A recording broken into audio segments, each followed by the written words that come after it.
This video contains audio content only. There are no visual elements or images accompanying the audio. If you're expecting to see video footage, please note that this is an intentional audio-only presentation. We recommend listening to this content rather than watching the screen. Thank you for your understanding and enjoy the audio.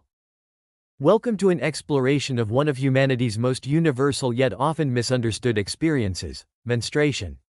This video will delve into the fascinating and sometimes surprising ways different cultures around the world perceive and ritualize this natural biological process.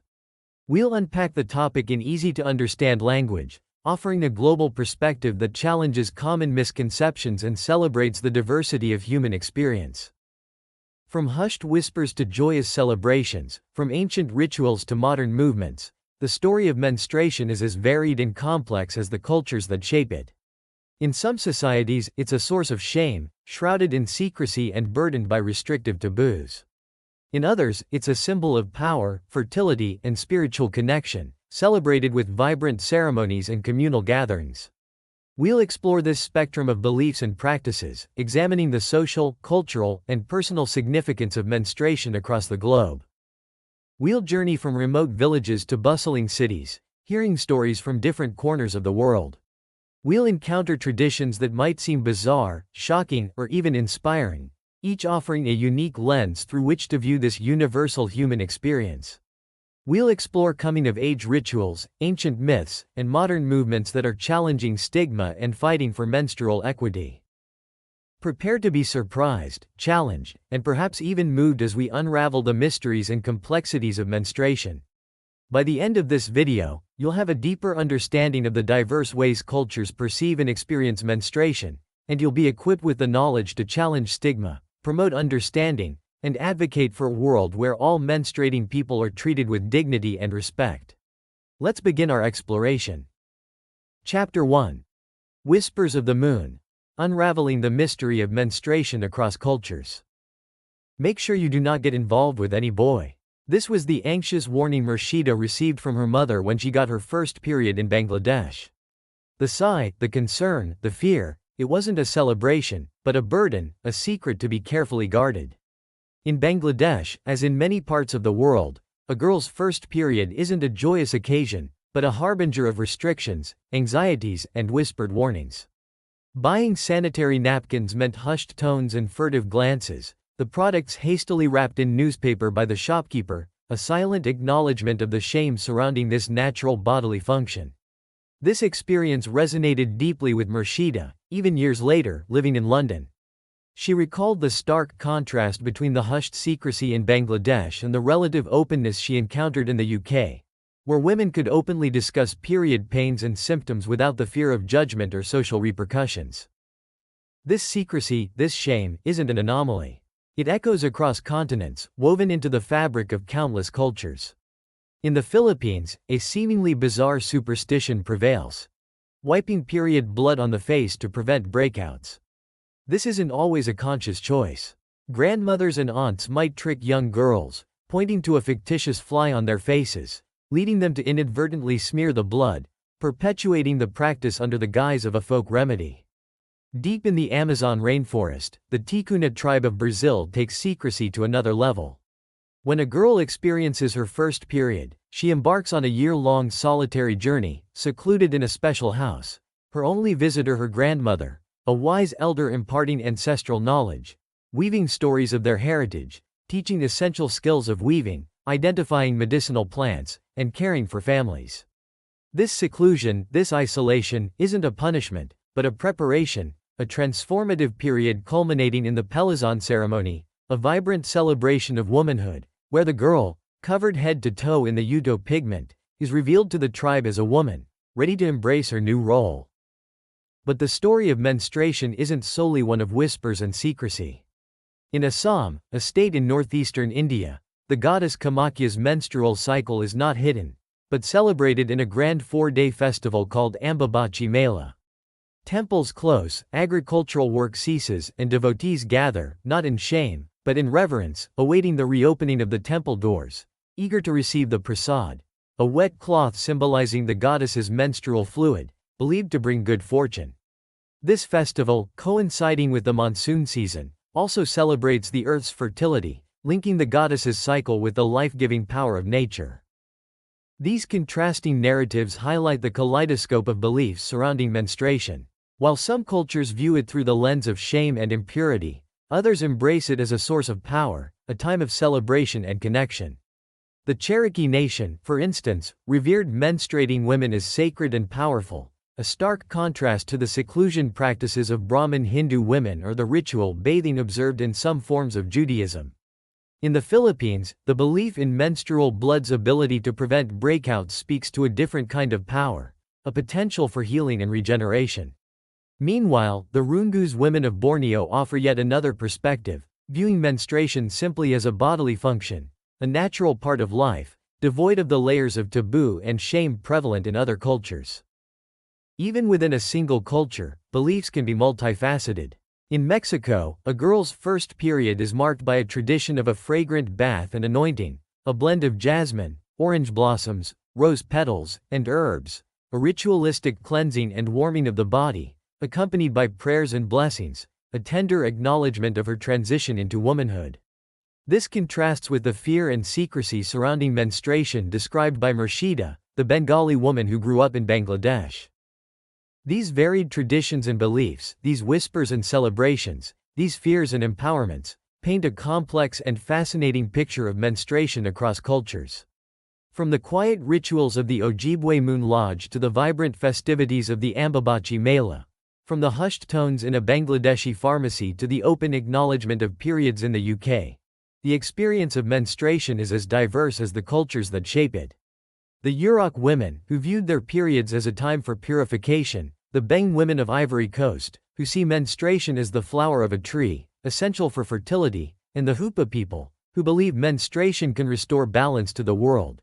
Each perspective adds a unique thread to the rich tapestry of menstrual experiences. This exploration into the whispers of the moon is just the beginning. In the chapters that follow, we will delve deeper into these diverse traditions, unraveling the complexities of menstrual beliefs, examining the rituals and practices that mark a girl's transition into womanhood, exploring the power and taboo of menstrual blood, and ultimately, calling for a future where menstruation is met not with shame or secrecy, but with understanding, respect, and empowerment. Chapter 2. Between Shame and Celebration. Navigating the complexities of global menstrual beliefs. The whispers of the moon, the crimson tide, the monthly visitor. These euphemisms themselves hint at the complex and often contradictory beliefs surrounding menstruation across the globe. While last chapter introduced the spectrum of experiences, from hushed secrecy to open celebration, this chapter delves deeper into the extremes, exploring the chasm between cultures that shroud menstruation in shame and those that embrace it as a sacred and powerful force. For many cultures, menstruation is not a cause for celebration, but a source of anxiety, fear, and even disgust. The menstruating woman is often deemed impure, dangerous, a potential source of contamination. In some Brahmin Hindu communities, this belief manifests in strict seclusion practices. Menstruating women are excluded from normal domestic activities, forbidden from entering the kitchen, touching food, or interacting with other family members. This isolation, rooted in the notion of menstrual blood's polluting power, reinforces negative perceptions of the female body and perpetuates the idea that menstruation is something to be hidden, a shameful secret. Even seemingly less extreme restrictions can have a significant impact. In some parts of India, girls are forbidden from cooking with salt during their periods, a seemingly minor prohibition that reflects the pervasive belief in menstrual blood's contaminating properties. This restriction, along with prohibitions on entering sacred spaces, touching religious objects, or even interacting with men, reinforces the idea that menstruation is something to be ashamed of, a source of impurity that must be carefully managed and concealed. The rationale behind these restrictions varies, from the fear of angering deities to the belief that menstrual blood can spoil food, curse crops, or even cause illness. In stark contrast to these taboos, many cultures view menstruation not as a source of shame, but as a sacred and powerful time, a symbol of fertility, creativity, and connection to the earth's cycles. The Filipino tradition of wiping period blood on the face, while potentially originating as a prank, hints at a different kind of power. the belief in menstrual blood's regenerative properties.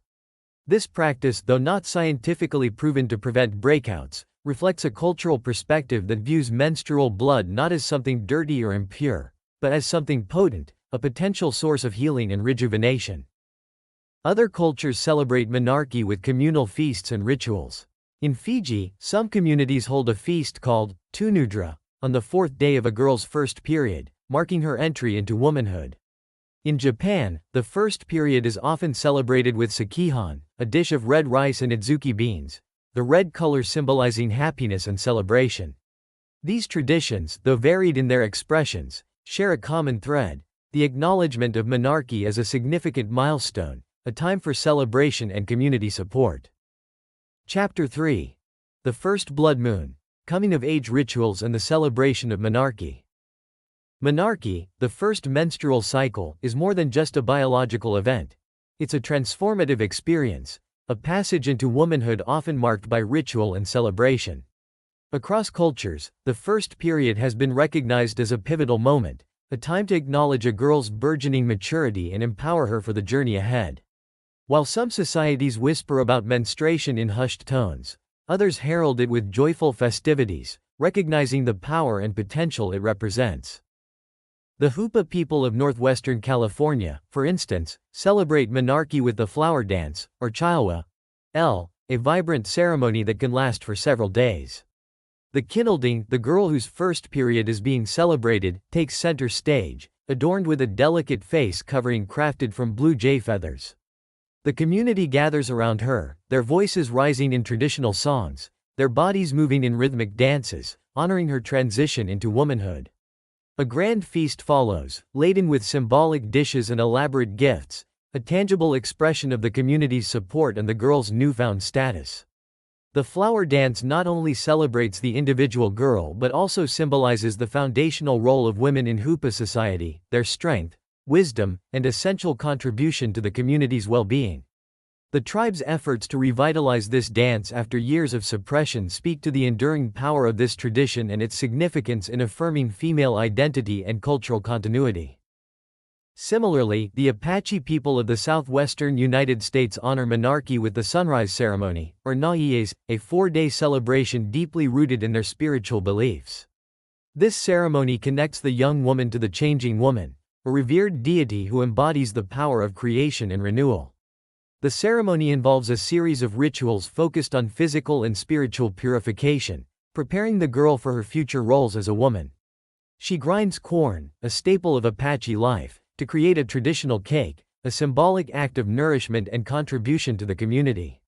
Each morning, she runs towards the rising sun, embodying strength, endurance, and the promise of a new day. The ceremony culminates in a feast, where the corn cake is shared, signifying the girl's readiness to be both nurtured and a nurturer within her community. The Ticuna tribe of the Amazon rainforest in Brazil marks menarche with the Pelazon ceremony, a unique tradition that emphasizes seclusion, learning, and a dramatic re-entry into society. When a girl experiences her first period, she embarks on a year-long journey of solitude, residing in a special house. Her only visitor is her grandmother, a wise elder who imparts ancestral knowledge and teaches essential skills, from weaving intricate patterns to identifying the healing properties of plants and caring for future generations. This period of isolation isn't a punishment, but a privilege, a time for deep introspection and the transmission of cultural heritage. The year culminates in a dramatic reveal, where the young woman, now adorned from head to toe in the vibrant Uto pigment, is presented to the tribe. 3 days of rituals, dances, and feasts follow, a joyous celebration of her transformation into womanhood. Men offer hunted animals to the girl's family, a sign of respect and acknowledgement of her new status.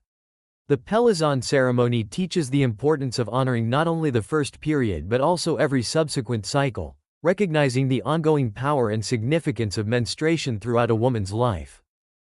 In some South Indian communities, the first period is celebrated with the Ritusudi, also known as Ritu Kala Samskara or the half-sari function. This coming-of-age ceremony marks a girl's transition into adulthood, acknowledging her physical maturity and the responsibilities that come with it. The girl is showered with gifts, symbolizing the community's support and blessings for her future. She wears the traditional langa voni, a half-sari outfit that signifies her in-between status, no longer a child, but not yet a fully married woman. The ceremony is a public acknowledgement of her readiness to understand and embrace her duties towards her family and society. The Fijian tradition of Tunudra offers a more intimate celebration. On the fourth day of a girl's first period, her family prepares a special feast, a joyous occasion marking her entry into womanhood. This family-centered celebration emphasizes the support and love that surround the girl as she navigates this new phase of her life. In Japan, the arrival of menarche is often marked by a simple yet significant ritual: the sharing of sakihan, a dish made of sticky rice and adzuki beans. The vibrant red color of the dish symbolizes happiness and celebration, a sweet and subtle acknowledgement of the girl's transition. Other cultures incorporate symbolic acts of cleansing and adornment. In Mexico, a girl's first period is celebrated with a fragrant bath infused with jasmine, orange blossoms, rose petals, and herbs, a ritualistic cleansing and warming of the body, accompanied by prayers and blessings. This tradition emphasizes the connection between menstruation and the natural world, viewing the first period as a time of purification and renewal. These diverse traditions, from elaborate ceremonies to simple rituals, highlight the universal significance of menarche. They offer a glimpse into the myriad ways cultures around the world acknowledge, celebrate, and empower young women as they embark on this transformative journey into womanhood. Chapter 4. The Kodahalu Magula, a Sri Lankan celebration of womanhood. In Sri Lanka, the arrival of a girl's first period is not a time for hushed whispers or anxious warnings, but a joyous celebration of her transition into womanhood. This celebration, known as the Kodahalu Magula, is steeped in tradition and symbolism, marking a pivotal moment in a young woman's life. The term, Kodahalu Magula, itself is layered with meaning. While often translated as short clothes celebration, signifying the girl's departure from childhood and the shorter garments associated with it, the term can also be interpreted as new clothes, representing the new responsibilities and roles she will embrace. This duality encapsulates the essence of the Kodahalu Magula, a celebration of both an ending and a beginning. The Kodahalu Magula is deeply intertwined with the cultural fabric of Sri Lanka, particularly within the Sinhalese community. Though its precise historical roots are shrouded in time, the ceremony reflects a broader cultural reverence for the transformative power of menarche. One legend links the Kodahalu Yagaya, another name for the ceremony, to the ancient king Maha Samatha, whose wife's untimely death left his daughter without a mother to guide her through the rituals of menarche. The king's sister stepped in, performing the ceremony and tearing a piece of cloth, giving one piece to the princess and a shorter piece to a younger girl.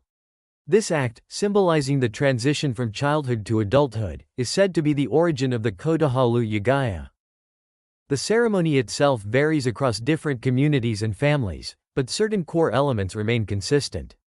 When a girl experiences her first period, she is often secluded, not in a shed or hut as in some cultures, but within the familiar comfort of her home. This seclusion is not a form of punishment or isolation, but rather a time of reflection, learning, and connection with female elders. During this period, which can last for several days or even up to 2 weeks, the young woman is showered with attention and care. She is relieved of her usual chores and responsibilities, allowing her to focus on her inner transformation. Elder women, often her mother, aunts, and grandmothers, share their wisdom and guidance, offering advice on navigating the physical and emotional changes of puberty, the responsibilities of womanhood, and the cultural expectations that come with it. This intergenerational exchange of knowledge strengthens the bonds between women and reinforces the continuity of cultural traditions. The Kodahalu Magula is also a time of adornment and celebration. The young woman is gifted new clothes, often vibrant saris, symbolizing her blossoming femininity and new status. Jewelry, often passed down through generations, is also bestowed upon her, connecting her to her family's history and heritage. These gifts are not mere material possessions but tangible symbols of the community's support and the girl's entry into a new phase of life. The culmination of the seclusion period is a joyous celebration, marking the girl's reintegration into the community. Family and friends gather, sharing a feast of traditional Sri Lankan dishes, often including sweets and special treats. The young woman, now adorned in her new clothes and jewelry, is the center of attention, receiving blessings and congratulations from her loved ones. There might be music and dancing, adding to the festive atmosphere. While specific songs or dances may not be universally associated with the Kodahalu Magula, the celebration often reflects the local traditions and customs of the community. Charuni Nyanathara, a young Sri Lankan writer, shared her own experience of eagerly awaiting her Kodahalu Magula. For her, it wasn't the pain or inconvenience of menstruation that she anticipated, but the celebration itself, the joyous acknowledgement of her transition into womanhood. Her excitement highlights the positive connotations surrounding menarche in Sri Lankan culture and the empowering nature of the Kodahalu Magula. The Kodahalu Magula empowers young women by publicly acknowledging their transition into womanhood and providing them with the support and guidance of their community. It strengthens community bonds by reinforcing the importance of intergenerational relationships and the continuity of cultural traditions. The ceremony serves as a powerful reminder that menarche is not something to be hidden or ashamed of, but a natural and significant event to be celebrated and embraced. Chapter 5. The Moon Lodge, a sanctuary for reflection and renewal. The Ojibwe, Anishinaabe people, whose communities are scattered across the American Midwest and into Canada, hold a unique perspective on menstruation, one that diverges sharply from the narratives of shame and impurity found in many other cultures. For Ojibwe women, menstruation is a sacred time, a period of heightened spiritual awareness and a profound connection to the earth's cycles. Central to this perspective is the tradition of the Moon Lodge, a separate dwelling where menstruating women retreat from the everyday world, not in shame or isolation, but in reverence and renewal. The Moon Lodge is more than just a physical structure, it's a sanctuary, a space imbued with spiritual significance. Traditionally, these lodges were small, circular structures built specifically for this purpose, often located a short distance from the main village. They provided a quiet haven, a place where women could reconnect with their inner selves, free from the demands of daily life. This retreat wasn't a punishment or a sign of impurity, but rather a recognized need for rest and rejuvenation during a time of heightened sensitivity and spiritual power. The Ojibwe believe that as women menstruate, they shed not only the physical lining of the uterus, but also the accumulated stress and experiences of being female. This shedding is seen as a powerful cleansing process, a time to release emotional burdens and reconnect with one's inner wisdom. Within the Moon Lodge, women engage in meditative practices, connecting with the natural world and their own bodies. They listen to their inner voices, reflect on their dreams, and receive guidance from elder women who visit, sharing stories, teachings, and traditional practices. The role of other women in the tribe is crucial to the Moon Lodge tradition. While the menstruating woman is granted solitude and respite, she is not abandoned or isolated. Other women in the community ensure she is cared for, bringing her meals, checking on her well-being, and offering companionship and support. This communal care strengthens the bonds between women, fostering a sense of solidarity and shared experience. The Moon Lodge becomes a space not just for individual reflection, but also for the strengthening of female relationships within the tribe. The time spent in the Moon Lodge is also an opportunity to deepen one's connection to the Earth's cycles. Ojibwe traditions emphasize the interconnectedness of all living things and the cyclical nature of life, death, and rebirth. Menstruation, mirroring the moon's cycles, is seen as a powerful manifestation of this interconnectedness, a reminder of women's inherent connection to the Earth's rhythms. Within the Moon Lodge, women are encouraged to observe the natural world, to listen to the wind, the rustling leaves, and the songs of birds, deepening their understanding of the cyclical patterns that govern all life. The emphasis on rest and reflection within the Moon Lodge fosters meditative practices. Freed from their usual duties, women have the time and space to turn their attention inward, to cultivate mindfulness, and to connect with their inner selves. This meditative state allows them to process emotions, release stress, and access a deeper level of awareness. The Moon Lodge becomes a space for spiritual growth and self-discovery, a place where women can tap into their own power and wisdom. The Ojibwe Moon Lodge tradition stands in stark contrast to the Filipino superstition surrounding menstrual blood and skincare. In the Philippines, it's believed that wiping one's face with menstrual blood can prevent breakouts. While some might engage in this practice intentionally, Others are tricked into it, often by elder women who point to a non-existent fly on their face, leading the unsuspecting girl to smear the blood. This belief, though lacking scientific evidence, reflects a different cultural understanding of menstrual blood, not as something impure or shameful, but as something potent, with the potential for healing and rejuvenation. The practice highlights the diverse ways cultures interpret the properties of menstrual blood, ranging from fear and avoidance to reverence and a belief in its inherent power. Another contrasting practice is the Ambabachi Mela festival in Assam, India, where the goddess Kamakya's menstrual cycle is celebrated with great fanfare. For 4 days, the Kamakya temple is closed, symbolizing the goddess's own menstruation. Devotees from far and wide gather, not in secrecy or shame, but in open celebration of the goddess's fertility and the life-giving power of menstruation. The festival coincides with the monsoon season, further linking the goddess's cycle with the earth's fertility and the renewal of life. The prasad distributed after the temple reopens, a wet cloth symbolizing the goddess's menstrual fluid, is considered sacred and is believed to bring good fortune. This public celebration of menstruation stands in sharp contrast to the private and introspective nature of the Ojibwe Moon Lodge tradition. These diverse traditions, from the quiet introspection of the Moon Lodge to the public celebrations of the Ambabachi Mela and the flower dance, and the transformative seclusion of the Pelazon ceremony, demonstrate the vast range of cultural perspectives on menstruation. While some cultures view menstruation as a time for seclusion and purification, others see it as a source of power and a cause for celebration. The Ojibwe Moon Lodge tradition, with its emphasis on self-care, spiritual connection, and the strengthening of female relationships, offers a powerful example of how a culture can embrace and celebrate the menstrual cycle, transforming it into a source of strength and empowerment for women. It serves as a reminder that there is no single, right, way to experience or understand menstruation, and that each culture's unique traditions and beliefs offer valuable insights into the complex and multifaceted nature of this universal human experience.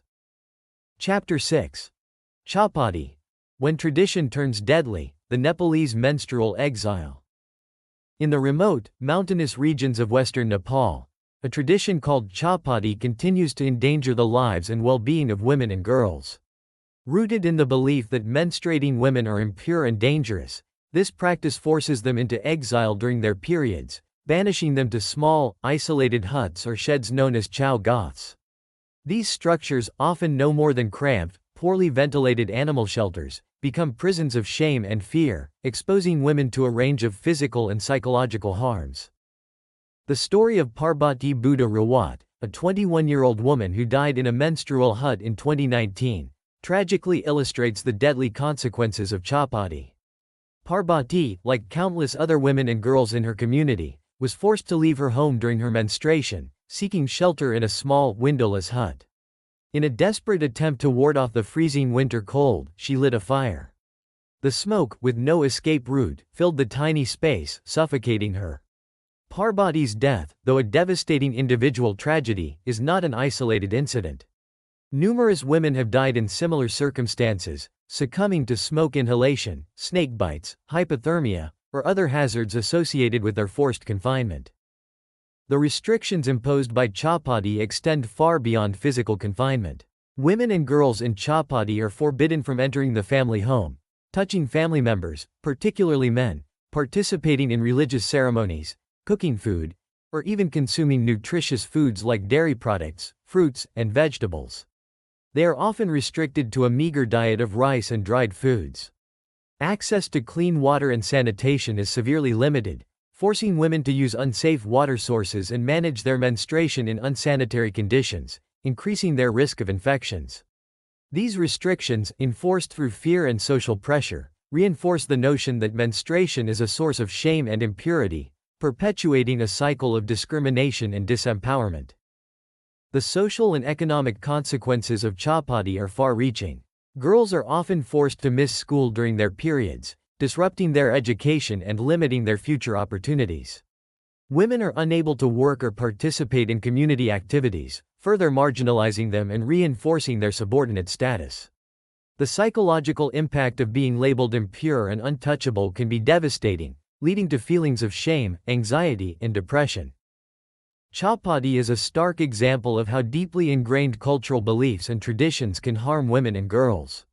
Despite being outlawed by the Nepalese Supreme Court in 2005 and criminalized in 2017, the practice persists in many communities, particularly in remote, rural areas. The law itself may be inadvertently driving the practice underground, as families who fear prosecution may be less likely to report cases of chapati. This highlights the challenges of enforcing legislation when the underlying beliefs and social norms that perpetuate the practice remain unchallenged. Demolishing chow huts, while a symbolic gesture, does little to address the root causes of chapati. What's needed is a fundamental shift in attitudes and beliefs about menstruation. Education and awareness campaigns, targeting both men and women, are crucial to dismantling the stigma surrounding menstruation and challenging the notion of menstrual impurity. Empowering women and girls with knowledge about their bodies and their rights is essential to breaking the cycle of shame and silence. The Ojibwe people's Moon Lodge tradition offers a powerful counter-narrative to the chapati practice. For Ojibwe women, isolating during menstruation isn't about shame or impurity, but about self-care and renewal. The Moon Lodge provides a sanctuary, a space for women to rest, reflect, and connect with their inner selves, supported by the community.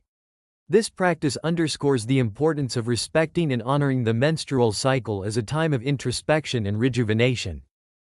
Similarly, the Apache Sunrise Ceremony celebrates monarchy as a time of transition and empowerment. The young woman, surrounded by her community, is honored and celebrated as she embarks on her journey into womanhood. This ceremony stands in stark contrast to the isolation and shame imposed by chapati. The persistence of chapati, despite its illegality, underscores the deeply ingrained nature of menstrual stigma and the challenges of changing cultural norms and beliefs. It serves as a stark reminder of the urgent need for continued education, advocacy, and community-based interventions to protect the rights and dignity of all menstruating people. The stories of women like Parbati Buddha Rawat highlight the real-world consequences of inaction and the vital importance of working towards a world where menstruation is understood, respected, and celebrated, not feared or stigmatized. Chapter 7. The Crimson Tide, exploring the power and taboo of menstrual blood. Menstrual blood, the lifeblood of the menstrual cycle, carries a profound symbolic weight, its meaning shifting and swirling across cultures and throughout history. It's a potent emblem, imbued with both awe and apprehension, a source of both power and taboo. In some societies, it's revered as a sacred essence, a life-giving force, a symbol of female strength and creativity. In others, it's shrouded in secrecy, whispered about in hushed tones, a source of shame and fear, a marker of impurity and danger. This chapter delves into the Crimson Tide, exploring the diverse symbolic meanings attributed to menstrual blood and how these beliefs shape societal practices and influence women's lived experiences. For many cultures, menstrual blood is not something to be hidden or feared, but a source of awe and reverence. The Cherokee, for instance, believed that menstrual blood possessed extraordinary power, a potent force capable of destroying enemies. This belief reflects a broader cultural understanding of women as powerful beings, their bodies connected to the earth's rhythms and the cycles of life and death. Menstrual blood, in this context, becomes a tangible manifestation of this power, a force to be respected and harnessed.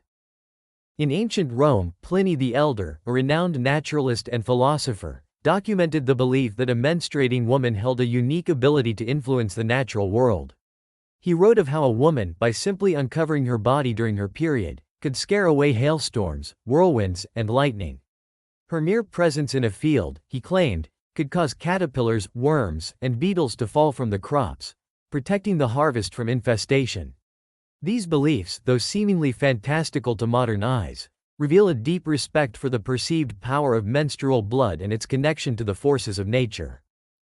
In various parts of Africa, menstrual blood is a key ingredient in powerful magic charms.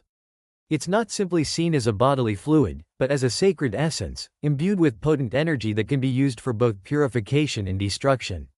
These charms, carefully crafted and infused with intention, are used for a variety of purposes, from healing illnesses to protecting against evil spirits to cursing enemies. The use of menstrual blood in these rituals highlights its perceived power to influence both the physical and spiritual realms. The Mayan creation myth offers another fascinating perspective. According to Mayan mythology, menstrual blood plays a crucial role in the cycle of creation and destruction. It's believed to transform into snakes and insects, creatures associated with black sorcery and the underworld. However, this transformation is not purely negative. From this same menstrual blood, the Mayan moon goddess is reborn, symbolizing renewal, regeneration, and the cyclical nature of life. This myth highlights the complex and often contradictory symbolism of menstrual blood, its association with both darkness and light, death and rebirth. Lila Free Child, a contemporary Indian artist, embodies this belief in the creative and healing power of menstrual blood. Inspired by a dream in which she envisioned herself as a powerful, bleeding goddess, Free Child began to paint with her own menstrual blood. For her, this practice is not merely an artistic statement, but a deeply spiritual act, a way of connecting with the sacred feminine and reclaiming the power of her own body. Her work challenges the taboos surrounding menstruation and celebrates the creative potential of this often stigmatized bodily fluid. While some cultures revere menstrual blood, others view it as a source of impurity and danger. This belief often manifests in strict taboos and restrictions surrounding menstruation, limiting women's participation in social, religious, and even domestic activities. In certain Brahmin Hindu communities, menstruating women are considered impure and are subject to strict seclusion practices. They are forbidden from entering the kitchen, touching food, participating in religious ceremonies, or even interacting with other family members. This isolation, rooted in the fear of contamination, reinforces the notion that menstruation is something to be ashamed of, a shameful secret to be hidden away. In some forms of Judaism, women observe the ritual of mikveh, immersing themselves in a ritual bath after their period has ended. This practice, while not explicitly framed as a cleansing from impurity, symbolizes a transition back to a state of ritual purity, allowing women to resume sexual relations with their husbands. The mikveh ritual highlights the complex relationship between menstruation, sexuality, and religious observance. The Ticuna tribe of Brazil, as discussed earlier, also practices a form of menstrual seclusion, but with a different focus. Young girls, upon experiencing their first period, are sent to live alone for a year, guided by the wisdom of their grandmothers. This seclusion isn't about shame or impurity, but about preparation for womanhood, a time for learning, introspection, and the transmission of cultural knowledge. The Pelizon ceremony, which marks the end of this seclusion, is a vibrant celebration of the girl's transformation into a woman. In some cultures, menstruating individuals are shunned and ostracized, not just from specific activities, but from the community itself. This shunning, rooted in fear and superstition, can have devastating social and psychological consequences, reinforcing feelings of shame and isolation. In contrast, the Ojibwe people of North America view self-isolation during menstruation as a restorative practice. Women retreat to moon lodges not out of shame, but to rest, reflect, and connect with their spiritual selves, supported by the care and companionship of other women. The diverse beliefs and practices surrounding menstrual blood reveal complex and often contradictory themes of power, purity, and danger.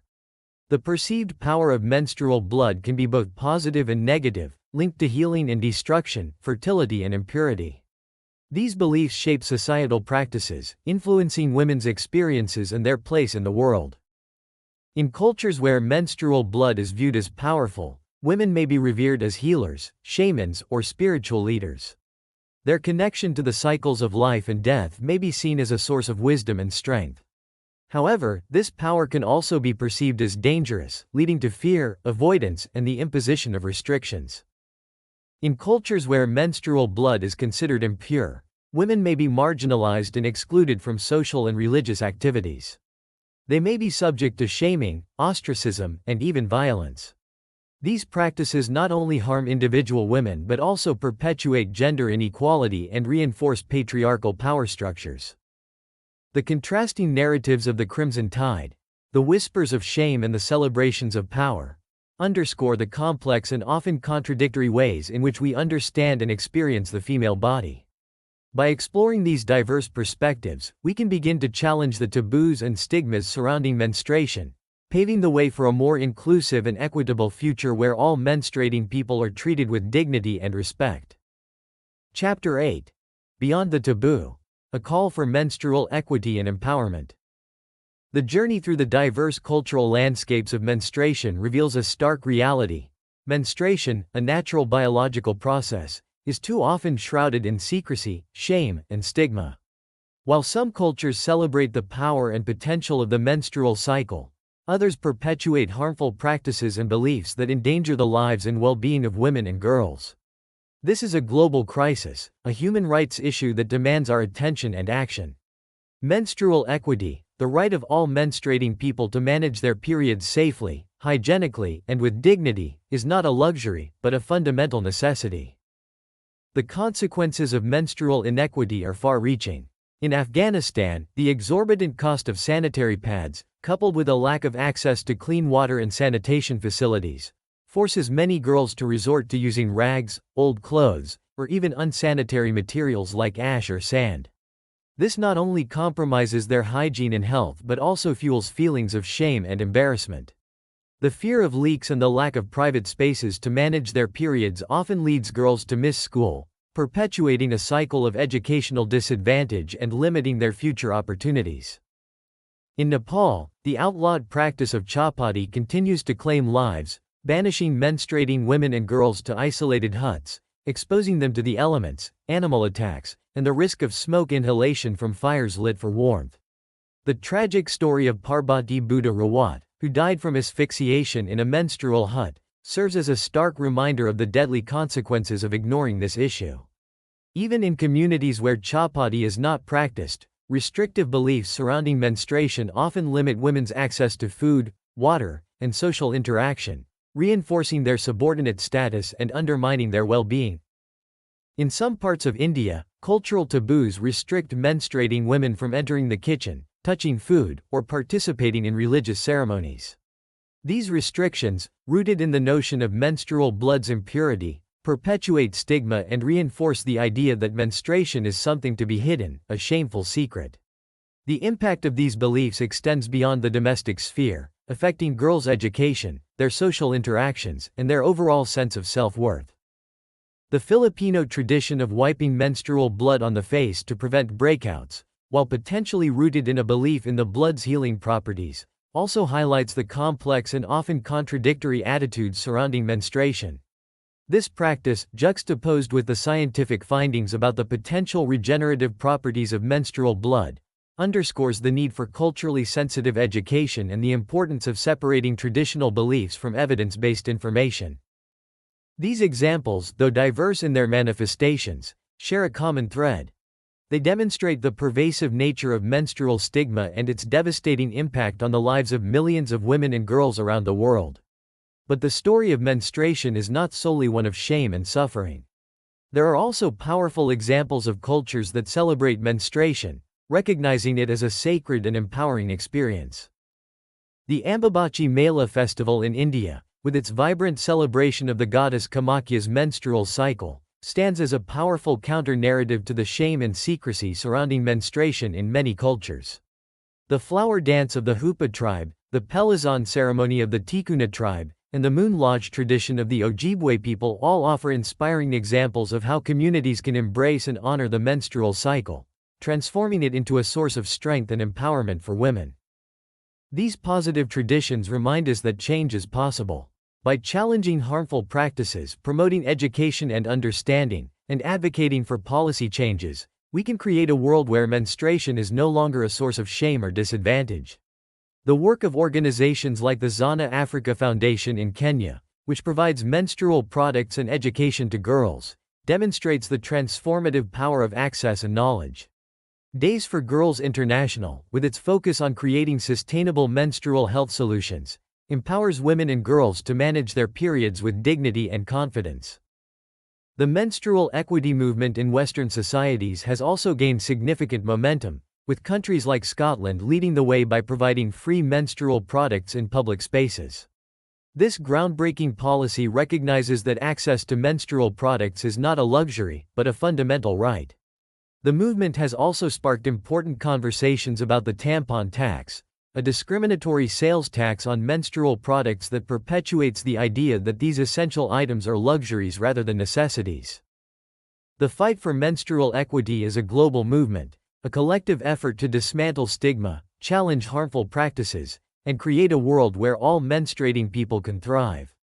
But what can we, as individuals, do to make a difference? The answer lies in education, advocacy, and action. First, we must educate ourselves and others about the realities of menstruation, challenging the myths and misconceptions that perpetuate stigma. We can start conversations with our friends, families, and communities, breaking the silence and normalizing the discussion of periods. We can share stories, resources, and information, spreading awareness and promoting understanding. Second, we can support organizations working to improve menstrual health around the world. We can donate to organizations like Zana Africa Foundation, Days for Girls International, and others that are providing menstrual products, education, and advocacy. We can volunteer our time and skills, contributing to their efforts to empower women and girls. Third, we can advocate for policy changes that promote menstrual equity. We can contact our elected officials, urging them to support legislation that eliminates the tampon tax, provides free menstrual products in schools and public spaces, and invests in menstrual health education. We can join rallies, sign petitions, and use our voices to demand change. Finally, we can challenge harmful practices in our own communities. We can speak out against menstrual stigma, educate others about its impact, and support initiatives that promote menstrual health and hygiene. We can create safe and inclusive spaces where menstruating people feel comfortable and supported. The journey towards menstrual equity is not an easy one, but it is a necessary one. By working together, by educating, advocating, and acting, we can create a world where menstruation is no longer a source of shame or disadvantage, but a normal and healthy part of life, celebrated for its power and potential. Let us break the silence, challenge the taboos, and build a future where all menstruating people can live with dignity, health, and empowerment. This exploration of menstruation around the world has revealed a complex tapestry of beliefs and practices. From the hushed whispers of shame in some cultures to the joyous celebrations in others, we've seen how deeply cultural norms shape the experience of this natural biological process. We've encountered traditions of seclusion, both those rooted in stigma, like Chapati in Nepal, and those focused on introspection and empowerment, like the Ojibwe Moon Lodge. We've witnessed vibrant coming-of-age rituals, like the Hupa flower dance and the Sri Lankan Kodahalu Magula, that celebrate a girl's transition into womanhood. And we've explored the symbolic power of menstrual blood itself, revered as a life-giving force in some cultures, yet feared as a source of impurity in others. A common thread throughout this journey has been the impact of cultural narratives on women's lives. Where menstruation is stigmatized, women and girls face significant challenges, from limited access to education and resources to social isolation and even life-threatening health risks. Conversely, where menstruation is celebrated and honored, women are often empowered, their connection to the cycles of life recognized and valued. These findings highlight the urgent need for menstrual equity, ensuring that all menstruating people have access to safe and hygienic products, accurate information, and the support they need to manage their periods with dignity. The implications of this research extend far beyond the realm of cultural anthropology. Understanding the diverse ways in which societies perceive and experience menstruation can inform public health initiatives, educational programs, and policy decisions. By challenging stigma and promoting positive narratives, we can create a more equitable and inclusive world for all menstruating people. This knowledge can also empower individuals to challenge harmful practices in their own communities, advocate for change, and support organizations working to improve menstrual health globally. This is just the beginning of the conversation. The research on menstruation continues to evolve, offering new insights into the biological, social, and cultural dimensions of this universal human experience. As we move forward, it's crucial to prioritize community-based research, listening to the voices and experiences of menstruating people themselves. By centering their perspectives, we can ensure that future interventions are culturally sensitive, effective, and truly empowering. What resonated most with you during this exploration? What questions do you still have? Share your thoughts and comments below. We'd love to hear from you. Don't forget to like and subscribe for more videos exploring the fascinating diversity of human experience. And if you have a topic you'd like us to explore in a future video, please let us know. Remember, the world is full of wonders waiting to be discovered. Keep asking questions, keep exploring, and keep learning.